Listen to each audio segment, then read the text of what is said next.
Constitucionalmente Hablando, el video podcast del Centro de Estudios y Difusión del Derecho Constitucional. Un espacio de reflexión e intercambio de ideas sobre la jurisprudencia, los derechos humanos y la consolidación de la cultura constitucional en el Ecuador. En el capítulo anterior, conversamos con el profesor doctor honoris causa Rudolf Mellinghoff, ex juez del Tribunal Constitucional Federal de Alemania, sobre la justicia constitucional y los principios de Bangalore, el camino hacia la integridad judicial. En este nuevo capítulo conversaremos con Jorge Ernesto Roa, doctor en Derecho summa cum laude por la Universidad Pompeu Fabra de Barcelona, magíster en Ciencias Jurídicas Avanzadas de la Universidad Pompeu Fabra y en Gobernanza y Derechos Humanos de la Universidad Autónoma de Madrid, abogado graduado con honores por la Universidad Externado de Colombia, actualmente magistrado auxiliar de la Corte Constitucional de Colombia y docente, investigador y especialista en Derecho Constitucional de la Universidad Externado. Bienvenidas y bienvenidos. Jorge, bienvenido a Ecuador, bienvenido a la Corte Constitucional. La primera pregunta que hemos preparado aquí en el Centro de Estudios para ti es pedirte una descripción breve de cómo ves los sistemas de justicia constitucional en la región, cuáles destacan por su buen funcionamiento y qué problemas se pueden advertir sobre estos sistemas que hay en la región. Muchas gracias, Miguel, por esta bienvenida. Estoy muy contento de estar aquí, por supuesto, en la Corte Constitucional. Aprovecho para saludar a todo el personal de la Corte, a sus jueces, a sus juezas, pero a todas las personas que trabajan aquí y, por supuesto, a cada uno y a cada una de las personas que van a escuchar este podcast. Y pues muchas gracias por invitarme a este examen de Derecho Constitucional Latinoamericano que me vas a hacer. Yo creo muy importante decir una idea general antes de hacer valoraciones específicas, y es: la justicia constitucional latinoamericana es quizá la justicia constitucional global que más potencial tiene en el ámbito del derecho constitucional comparado. Y lo digo por distintas razones, lamentablemente no muy buenas, y es por la cantidad y la calidad de los retos que afrontan nuestras sociedades latinoamericanas. Entonces fíjate que tenemos un reto muy profundo de todavía avanzar en la constitucionalización del derecho, que parece que es un área en que en algunos aspectos se da por ganada, pero no es así. Un segundo elemento, que es avanzar en la implementación efectiva de estándares comunes de derechos humanos en el ámbito regional, y en ese sentido de colaborar profundamente con la implementación y el desarrollo de los estándares del sistema interamericano. Pero también estos dos retos podrían estar también presentes en Asia y en Europa con sus debidas especificidades, pero también está el reto de profundizar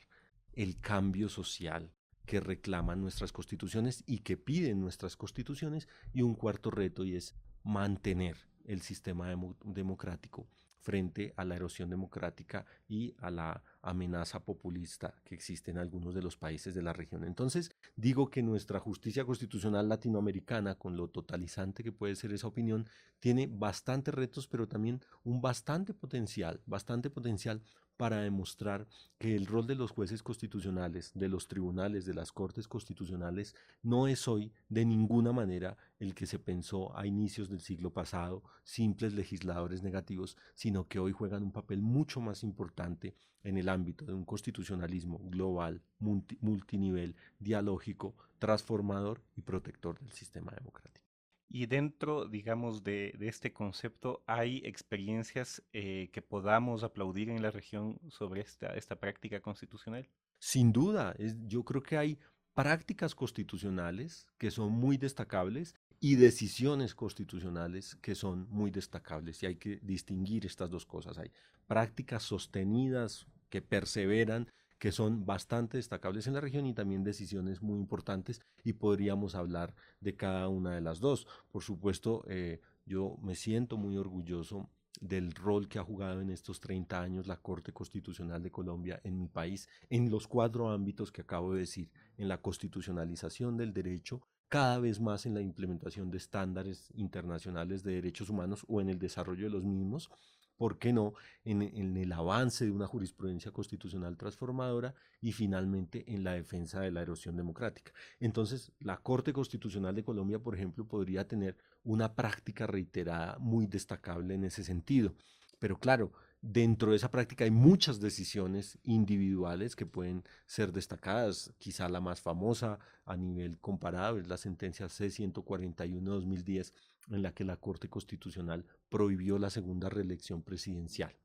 y de esa manera evitó que se continuara un proceso de constitucionalismo abusivo y de erosión democrática en el país. Pero como no se trata pues solamente de hablar de mi Corte Constitucional, yo creo que hay otros países del mundo y otros países de la región en los que se hacen cosas muy importantes. Si piensas, por ejemplo, en el rol que jugó el Supremo Tribunal Federal de Brasil, que es a estos efectos el juez constitucional y la máxima instancia judicial constitucional de Brasil, durante la pandemia o durante en general el gobierno del presidente Jair Bolsonaro, en términos de proteger los derechos de la oposición, proteger los derechos de las minorías,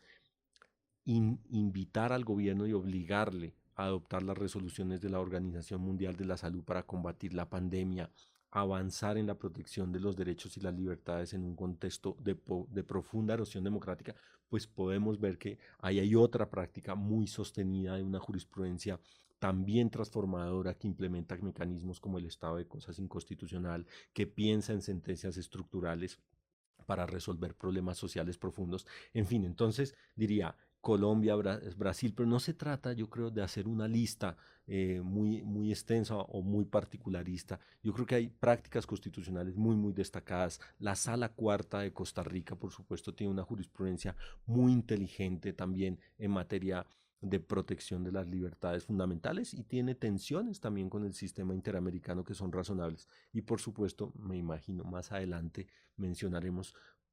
el trabajo de la Corte Constitucional de Ecuador, pero entiendo que eso viene en otra pregunta. Pero si me lo preguntaras, por supuesto que lo que hace la Corte Constitucional de Ecuador en los últimos 6, 7 años también está allí. Qué interesantes respuestas.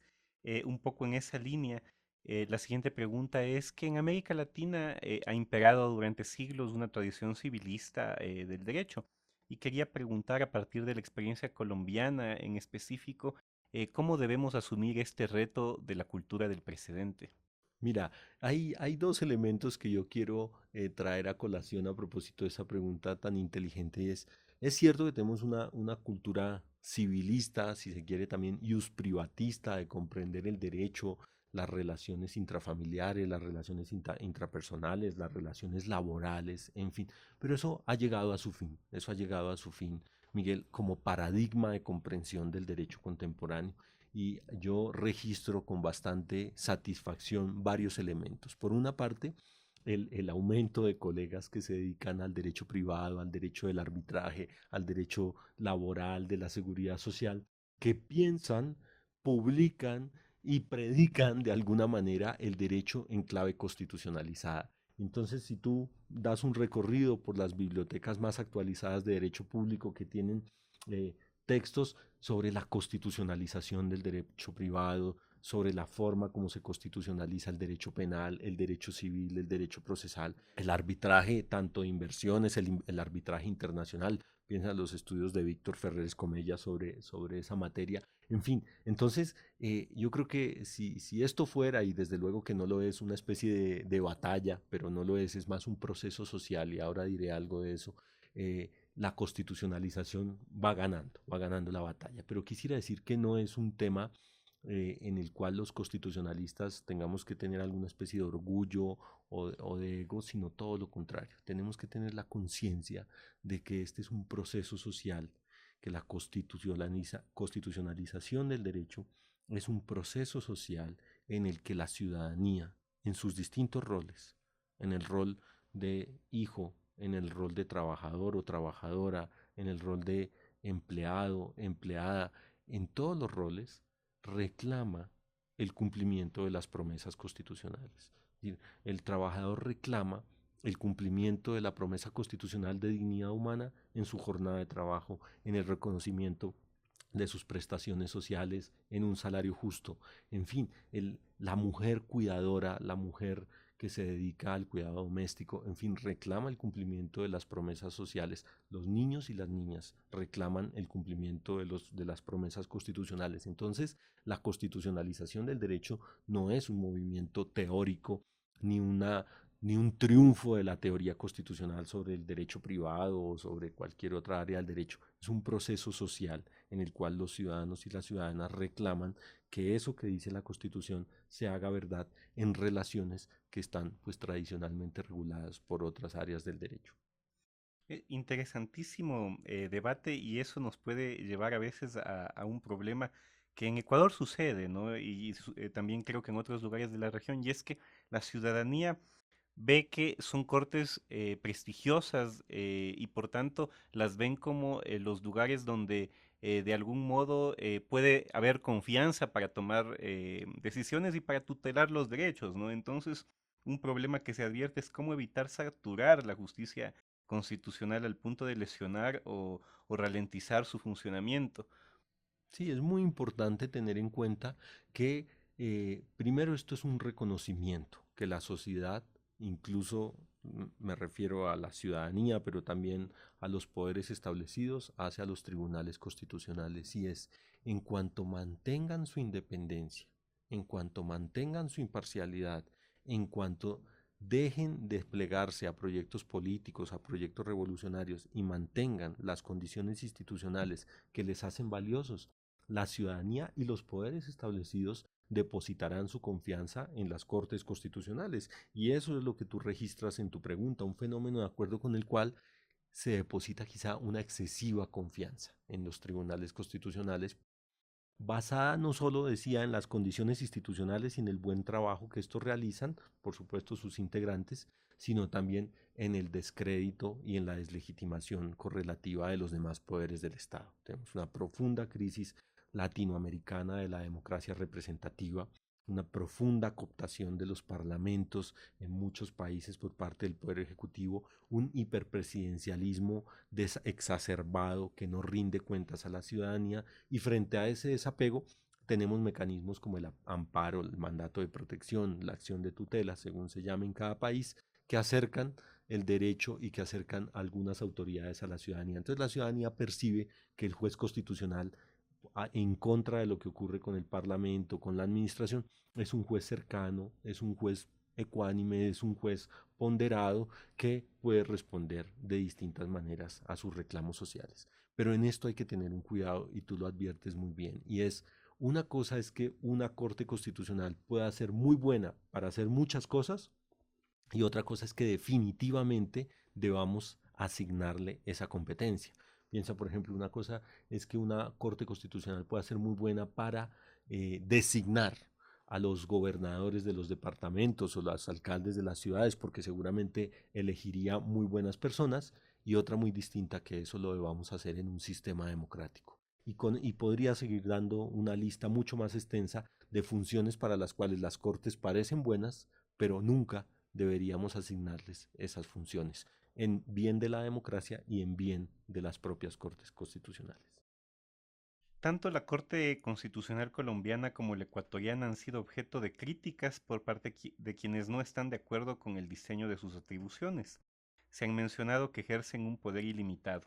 ¿Cómo legitimar que sea la propia Corte Constitucional quien fije sus propias reglas de juego? Lo primero y lo más importante es entender la crítica y saber lidiar con ella. El poder público, y las cortes constitucionales lo son autoridades públicas que deben recibir la crítica con los brazos abiertos y entender que la crítica ciudadana hace parte del proceso de accountability social sobre esas instituciones, y que eso es muy bueno, incluso y quizá primero, en primer lugar, para la propia institución que es objeto de críticas. Y en esa medida, digamos, tener un criterio ponderado sobre la forma como se reciben esas críticas, tanto al diseño como al ejercicio propio de las funciones. Y lo segundo, que es muy importante, es mantener, lo decía ahora, un criterio de independencia frente a cualquier proyecto político. Y en tercer lugar, intentar, procurar, como siempre, tener mecanismos de interpretación constitucional que le ofrezcan a la ciudadanía un suficiente grado de confianza y de racionalidad y de razonabilidad sobre la decisión judicial, que la ciudadanía pueda confiar en que la Corte no tiene una aspiración política, en que la Corte no está jugando, no un rol político que siempre lo juega, sino un rol partidario, y en tercer lugar, que está interpretando el derecho de una manera razonable. Y si la Corte lograra hacer esas tres cosas, que podría lograr muchas más, yo creo que puede responder razonablemente a esas preocupaciones ciudadanas que, repito, siempre serán bienvenidas y permitirán procesos de reflexión interna. Dicho eso, yo creo que algunas de las críticas o la mayor parte de las críticas que acusan a nuestros tribunales de un ejercicio excesivo de sus competencias, mmm, tienen como base un paradigma que ya no existe y que no se aplica en América Latina, y es el paradigma del activismo judicial. El activismo judicial es una especie de concepto vacío que se tiene que llenar en cada contexto, y yo creo que en algunos casos nuestras cortes, más que activistas, son minimalistas, y en ese sentido mi crítica a los tribunales vendría desde el otro sentido, es decir, hacen muy poco frente al reto que tienen sus sociedades. Em, Dentro de este mismo contexto de los debates que suele haber sobre las altas cortes, eh, los mecanismos para conformarlas o renovarlas por lo general incluye la participación de los poderes públicos, ¿no? Por tanto, del contexto político en donde se dan esos procesos de renovación y de conformación de las cortes. La pregunta sería, ¿de qué manera se puede lidiar con esta situación, ¿no? Muchos juristas, constitucionalistas que podrían ser excelentes jueces, muchas veces no pueden porque no están sintonizados con este contexto, con la terna que tiene que enviar a tal institución, ¿no? No sé si cabe alguna reflexión al respecto. No, en cuanto a nuestros tribunales constitucionales, los nuestros y los de todos los países del mundo, fíjate la situación española en la que este año por primera vez se logró renovar después de muchos años el Tribunal Constitucional mediante una designación que al final pues consulta una especie de cuotas partidarias, ¿no? En cuanto a nuestros tribunales constitucionales sigan siendo el escenario en el que se resuelven nuestros desacuerdos sociales más profundos, siempre habrá un interés de los partidos políticos, de los poderes económicos en general, de los distintos sectores de la sociedad, por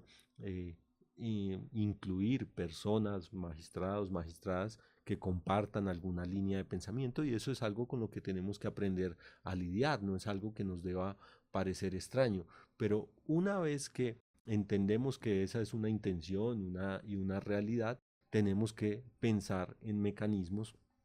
que permitan, por una parte, dar confianza a los procesos de elección, que sean procesos de elección transparentes, por una parte. En segundo lugar, que el diseño institucional de esos procesos de elección de verdad contribuya a aumentar la legitimidad democrática de los tribunales constitucionales. Creo que en ese sentido las propuestas de elección popular de los jueces constitucionales son propuestas, primero, absolutamente populistas, y segundo, son propuestas que engañan al pueblo, como ocurre en Bolivia, ¿no? Donde se dice que los jueces constitucionales, por lo menos los del Tribunal Constitucional Plurinacional, son elegidos popularmente, pero en realidad el pueblo vota de una lista muy pequeña que elaboran los partidos que pertenecen al Congreso, y en la que al final se ponen de acuerdo. Entonces, al final es un sistema que engaña al ciudadano porque le hace creer que está eligiendo a los jueces de su Tribunal Constitucional, y en realidad el ciudadano, perdón, está votando entre el resultado de los acuerdos políticos. Entonces yo creo que hay que tener cuidado con ese tipo de propuestas. Y sobre lo que tú dices de, bueno, a veces quisiéramos que algunas juristas en cada país, hay bastantes nombres, los hay en España, los hay en Colombia, seguramente los hay aquí en el Ecuador, es decir, sé que los hay, que llegaran y hay una especie de, no sé, falta de habilidad, falta de conexión con algunos sectores que tienen la capacidad de incidir en el nombramiento del tribunal. Yo estoy seguro, y lo sé porque en muchos casos les conozco personalmente, que si hablas con ellos y ellas dirían, me siento profundamente orgulloso de que la sociedad o de que alguien piense que yo he debido ser o debería ser juez constitucional, y me siento también profundamente orgulloso de la razón por la cual no lo soy, es decir, de la desconexión con esos sectores,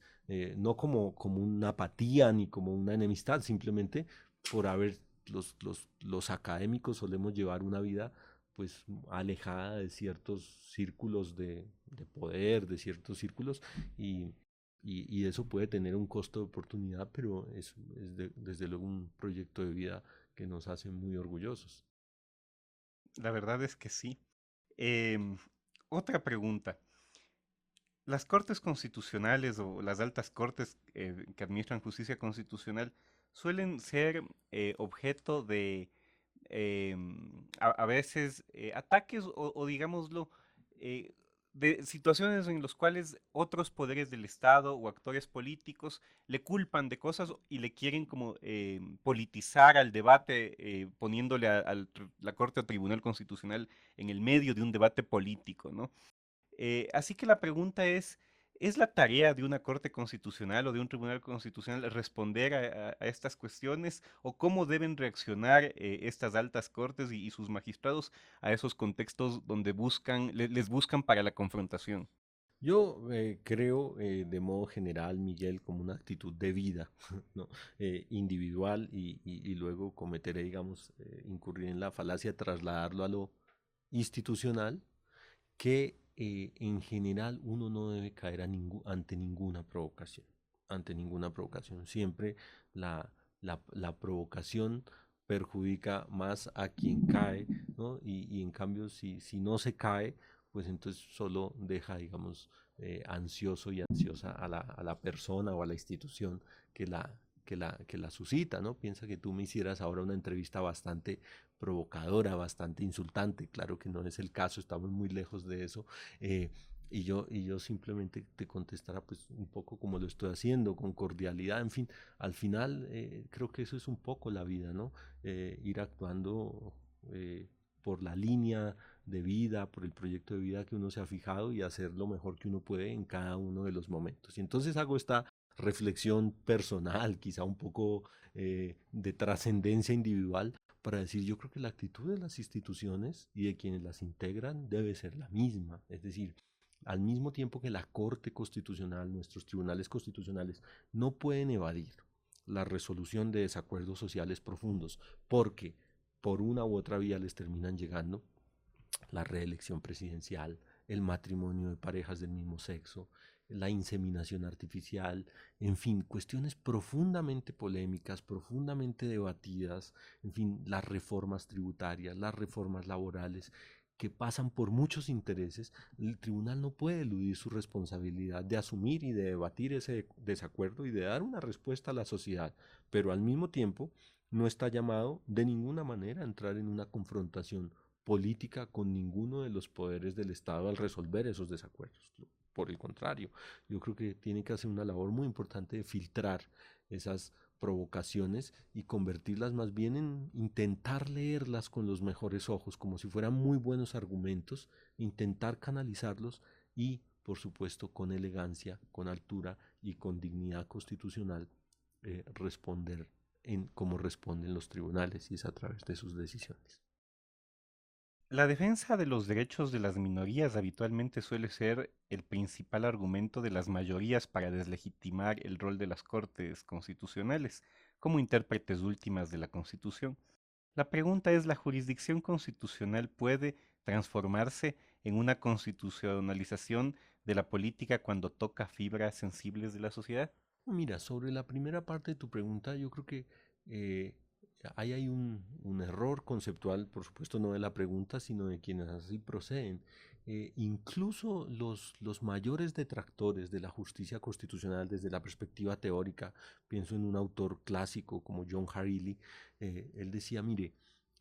no debemos aceptar el control de constitucionalidad en aspectos sustanciales, a menos, y esto es lo más importante de la teoría de John Harili, que como muchos detractores de la justicia constitucional lo que acabó fue defendiéndola, a menos que el sistema político vulnere los derechos de una minoría insular y discreta, es decir, una minoría que carece de capacidad política. Y entonces enlazo esa idea con una muy potente también, muchos años después formulada por Luigi Ferrajoli, y es la idea de que el derecho constitucional, en el Estado constitucional, los derechos fundamentales son la ley del más débil. Si en el estado de naturaleza Opera la ley del más fuerte, y en el Estado de Derecho opera la ley, en el Estado constitucional opera la ley del más débil. ¿Eso qué significa? Que cuanto más débil uno es, cuanto más minoría es, más poder de veto tiene y más deber de protección existe sobre los tribunales. Entonces, deslegitimar a los tribunales como unos mecanismos de defensa de la minoría es desconocer que incluso quienes niegan la existencia o la posibilidad de que exista una justicia constitucional reconocen que esta es necesaria cuando se violan los derechos de las minorías insulares y discretas, que repito, son aquellas que no tienen capacidad política, y desconocen que en el Estado constitucional, repito, los derechos fundamentales y el concepto mismo de democracia, desde luego ha cambiado, que no es solo el respeto por las decisiones de la mayoría, que por supuesto que se mantiene, sino también un profundo respeto por los derechos de las minorías. ¿Eso significa que los tribunales siempre van a decidir a favor de las minorías? No, eso significa que los tribunales son muy cuidadosos cuando analizan decisiones mayoritarias que afectan o impactan negativamente los derechos de las minorías. Una última pregunta para concluir esta fascinante charla, y es, hemos leído en el Centro de Estudios un artículo suyo sobre esta corte, la ecuatoriana, donde de algún modo analiza un rol transformador que a criterio suyo tendría esta corte. Quisiéramos preguntarle a qué se refiere, en qué consistiría, digamos, esa posibilidad transformadora. Bueno, Miguel, yo hace 3 años que trabajo en la Corte Constitucional de Colombia, entonces me puse como regla dejar de opinar sobre asuntos de Colombia. Entonces, eso me ha limitado un poco en mi libertad de expresión en relación con cosas de mi país, y creo que así está bien. Pero entonces, a veces cuando me piden las columnas de opinión, aprovecho para hacer un poco de derecho comparado. Y en ese escrito mi intención era destacar algo que yo veo en el Ecuador. No es algo que yo haya leído en un libro sobre Ecuador o que alguien me haya contado sobre lo que ocurre en el Ecuador, sino es algo que yo veo en cada una de mis visitas y de mis clases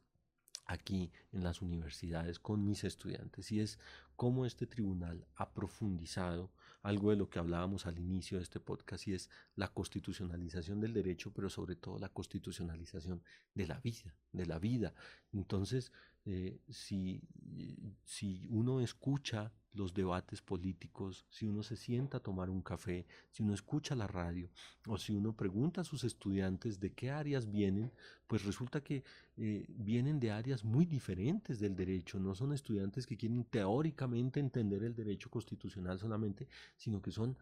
abogados, personas que se dedican al libre ejercicio de la profesión en el ámbito laboral, en el ámbito civil, en el ámbito penal, y han entendido que el derecho constitucional es un derecho y que sirve para ganar casos. Y eso es para mí un diagnóstico de lo que ocurre en general en el derecho, y es que es un derecho que ha avanzado en su constitucionalización. Pero vuelvo a lo que decía inicialmente, eso no es solo un proceso dentro del derecho, es un proceso social, es un fenómeno social en el que hoy la vida y las personas entienden que la Constitución es relevante en sus vidas diarias. Las personas entienden que lo que dice la Constitución y que lo que dice quien interpreta la Constitución es relevante para sus vidas diarias. Y entonces,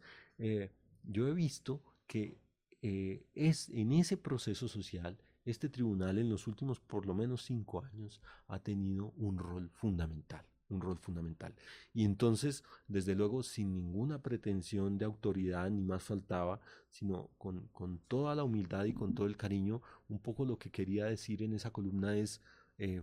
les estamos viendo, les estamos viendo. Y por eso le llamaba un tribunal de prestigio en el sentido, digamos, técnico de derecho comparado, de la expresión que significa un tribunal es un tribunal de prestigio cuando los comparatistas tienen que poner atención a lo que está haciendo ese tribunal. El ejemplo paradigmático es la Corte Suprema de los Estados Unidos. Es un tribunal de prestigio por la calidad de sus decisiones, por el impacto de sus decisiones, por la influencia que tienen sus decisiones. Pero tiene más mérito cuando uno está en un país pequeño, bonito, relativamente alejado en el sur global, y su tribunal también es un tribunal de prestigio al que hay que ponerle mucho cuidado. En algún momento la Corte Constitucional de Colombia lo fue o lo sigue siendo como un tribunal de prestigio, y decía que podía ser no solo un tribunal de prestigio, sino potencialmente transformador. Y yo creo que potencialmente transformador se refiere a que ese proceso es un proceso siempre inacabado. Es decir, que todavía hay muchas cosas en las que se puede actuar para eh, profundizar el proceso de constitucionalización, pero sobre todo para avanzar hacia lo que la gente reclama, hacia lo que los ecuatorianos y las ecuatorianas reclaman, y es que allí donde la Constitución promete tantas cosas, la vivienda digna, por ejemplo, eso les sea una realidad, la salud, un trabajo bien remunerado, en fin. Ustedes pues conocen mejor el maravilloso y extenso catálogo de derechos de su Constitución, que el catálogo de derechos deje de ser una referencia bonita, en algunos casos exótica, del derecho comparado latinoamericano y que empiece a ser más bien una realidad, que el Ecuador deje de ser un constitucionalismo referente por la creatividad y por la extensión de su catálogo de derechos establecido en 2008 y comience a ser una referencia por el proceso de transformación social y política que esa constitución generó. Y en eso esta Corte Constitucional pues tiene un rol fundamental. Y diría, para finalizar, que escribí ese artículo en un momento en el que justo se acababa de renovar parcialmente esta corte y mi objetivo era, por supuesto, nuevamente con la humilde visión de un constitucionalista latinoamericano, decir a quienes llegaban a esta corte que este tribunal está escribiendo, como diría Dworkin, una larga novela en cadena, una larga novela que es la novela de la transformación social latinoamericana y ecuatoriana, y que entonces les corresponde no borrar esa novela, sino continuar los capítulos y hacer la mejor continuación posible en esa novela. Y entonces por eso escribí ese artículo en cuanto se renovó parcialmente la Corte Constitucional. Jorge, ha sido un privilegio realmente tenerlo aquí. Estamos muy felices de haber conversado con usted. El equipo en sí había ayudado a hacer las preguntas y creo que todos y todas van a quedar satisfechos por las respuestas. Le agradezco mucho y que tenga una excelente estadía en Quito. No, yo les agradezco mucho por la invitación, por las preguntas. Estoy seguro de que no pase el examen, pero bueno, algún examen tenía que perder en la vida. Muchas gracias. Bueno, gracias a ustedes y hasta la próxima. Hasta la próxima.